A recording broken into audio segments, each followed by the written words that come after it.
Chapter 32 Meeting of Devas and Daityas. Om Shri Ganeshaya Namaha. Shaktis asked Adi Shakti if the Devas and Rishis remembered Gajanana with devotion and pleaded for the death of Kamasura, then why their remembrance is considered desireless, Nishkama?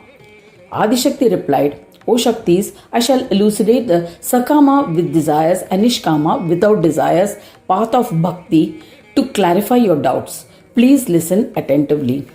When one worships God with devotion for nourishment of his body or for success, that worship should be considered as Sakama, that is with desires. When one performs penance with devotion for abiding with one's Dharma or for the service of Devas, it is considered as Nishkama Bhakti, without desires. Dear Devis, the Bhakti done by the Lord of Devas was Nishkama. I shall tell you about its attributes for better understanding. Listen. The Devas had said, we all, Brahma and other Devas, have been created to perform the deeds of creation, preservation and destruction of this world. O Gajanana, these deeds are our service to you. This is our divine play. You remain concealed within the hearts of all and indulge yourself, remaining aloof. Hence, O Ganesha, whatever deeds have been performed by us is for the nourishment of your body. We have performed our assigned deeds like creation to please you. We worship you and pray to you so that our deeds can be completed without obstacles. The Daitya king has interrupted our worship. Thus, we are unable to serve you. Please protect the ones who are eager to serve you. The Devas had prayed to Vikata without desiring their own nourishment or success.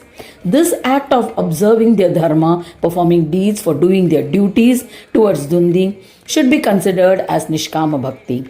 O Devis, let us return to our subject, the legend of Vikata, which enhances devotion. Kumbhakarna and other valiant Daityas who had fled narrated the events to Kamasura. They said, O Maharaja, because of the prayers of Devas, Mayuresha has manifested as Vikata. He will kill all the Mahasuras. O Maharaja, a miracle has occurred. By his darshan, there is a tremendous transformation among the Devas. They have become empowered and we have become depleted of our courage. Under these circumstances, it will be to our benefit if we surrender to Vikata. Otherwise, it is certain that the entire Rakshasa clan will be destroyed.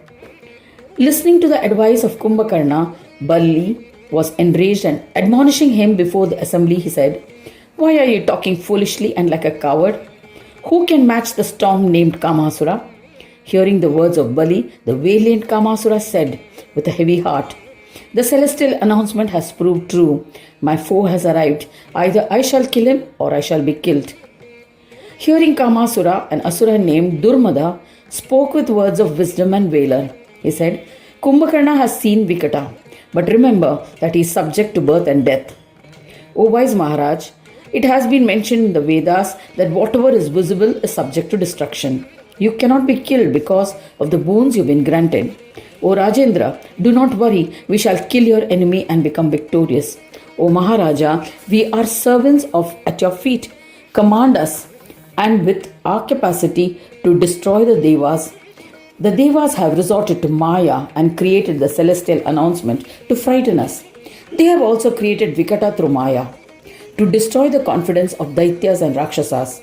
O illustrious one, this aerial announcement was deceptive. Vikata is embodied. How will he kill you? Hearing the words of Durmada, Bali and other Mahasuras were happy and said to him, What you have said is true. Thereafter, Kamasura wore his armor and along with their fourfold army comprising of elephants, chariots, cavalry and infantry advanced to fight Gajanana. Shukracharya tried to persuade the king, but the king was intoxicated with pride and the prowess of his army, and he did not heed to the advice. Shukracharya, the well-known, powerful and illustrious Muni, could foresee the future, yet as predestined, he too followed the king. All the Daityas were enthused by the thought of war and marched fervently to where the Devas resided.